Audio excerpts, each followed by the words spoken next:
As we know that Hahnemann's Organon of Medicine was written in 6 editions.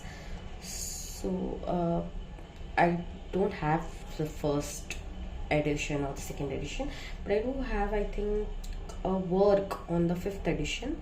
So it has some, and we have the translations by Dr. Dudgeon, who translated till the fifth edition, and Dr. Borick translated the sixth edition.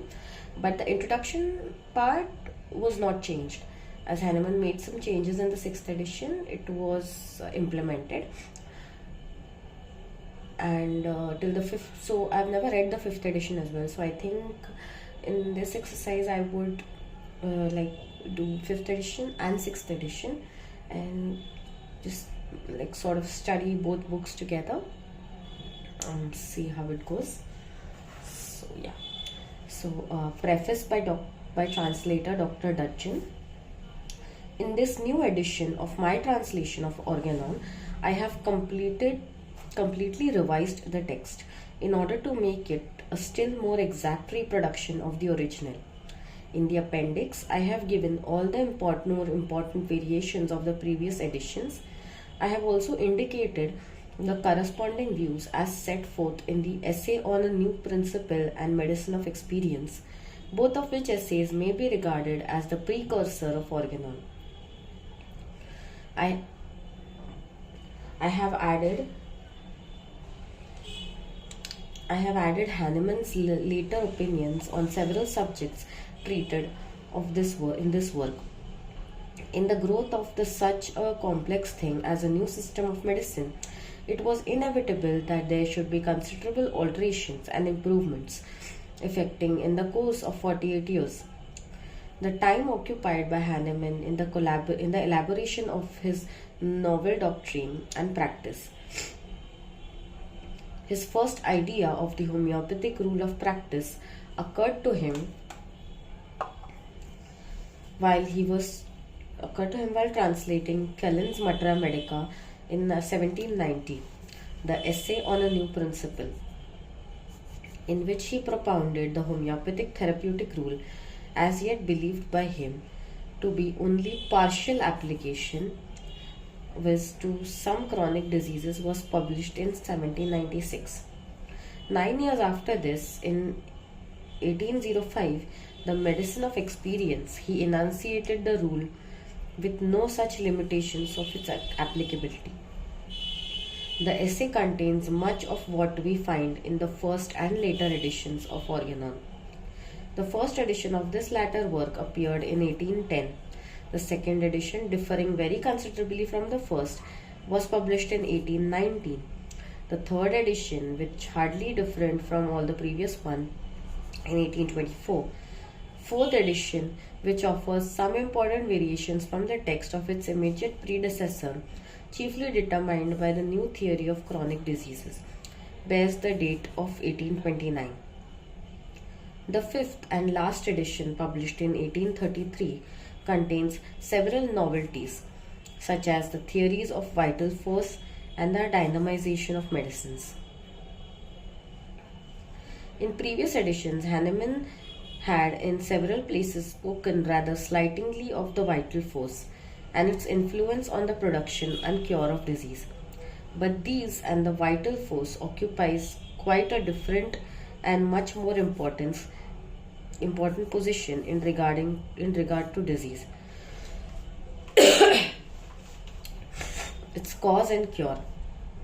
The doctrine of dynamization of medicine by the pharmaceutical processes peculiar to homeopathy, which had only been hinted in at previous editions, is in this edition distinctly stated. Pharmaceutical processes as in succussion and triturations. This direction as to the repetition of those are also different from those previous editions.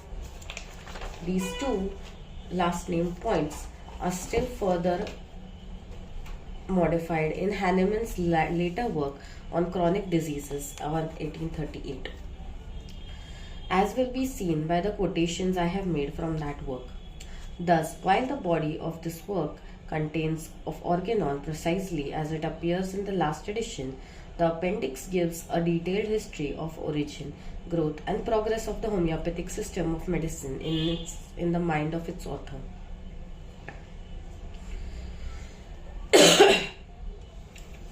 I have not presumed to criticize the views or statements of the author. His denunciation of the practice of the old school, though quite deserved when he wrote, are not applicable to the present condition of allopathic medicine. It is beyond all question that it was mainly owing to the treatment and practice of Hahnemann and his disciples that the disastrous method in vogue for centuries previous to and far into his time have been abandoned. It remains, however, doubtful if allopathic methods of present day have any greater claim to scientific character or success than they have superseded. Were Hahnemann alive now, we can easily imagine how he would have inveighed against the school medicine of the present day. The tonic, the stimulant, the antipyretic, and the narcotic practice of modern medicine is as far removed from scientific simplicity of homeopathy as were the venesections, blisters, cauteries, purgatives, and mercurialization against which Hahnemann waged a successful war. Hahnemann's vigorous protest against the dominant medicine of his day is useful as showing the negative food effects of homeopathy, for almost all the irrational practices he denounced have been abandoned. It remains for his followers to exhibit its positive effect in the victory of rational and scientific medicines. I am indebted to Dr. Richard Hughes for several emendations of my first translation, whereby the author's meaning has been rendered more exact, and for the idea of a comparative table or concordance of aphorisms in the several editions which he gave in the British Journal of Homeopathy. The references in the text to notes in the appendix are indicated by sign A, and some needful explanatory notes are enclosed in square brackets or divided from text by line. The latter are confined to the quotations in the appendix. March 1893, Dr. R.E. Dudgeon. So these are the prefaces to the first, second, third, fourth, fifth edition, and then we have the introduction by Dr. Dudgeon and the preface for the sixth edition. So let's see if I can make sense of it and just try to read. I think it doesn't hurt, just making up, because I have all these books. So yeah. Preface by Hahnemann to the first edition. According to the testimony of all ages, no occupation is more unanimously declared to be a conjectural art than medicine. Consequently, none has less right to refuse a searching inquiry as to whether it is well founded than it on which man's health, his most precious possession on earth, depends. I consider that it redounds to my honor that I am only one in recent times who has subjected it to a serious, honest investigation, and has communicated to the world the results of his convictions in writings, published some without my name. In this investigation, I found the way to the truth, but I had to treat it alone, very far from the common highway of medical routine. The farther I advanced from truth to truth, the more my conclusion, none of which I accepted unless confirmed by experience, led me away from the old edifice, which, being built up of opinions, was only maintained by opinions. The results of this thing is very important, because everything that Hahnemann wrote and published or put forth was always backed by experience, by like a scientific inquiry into the entire thing.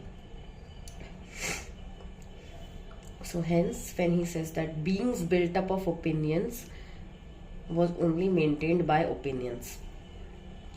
The results of my convictions are set forth in this book. It remains to be seen whether physicians who mean to act honestly by their conscience and by their fellow creatures will continue to stick to the pernicious tissues of conjectures and caprice, or can open their eyes to the salutary truth.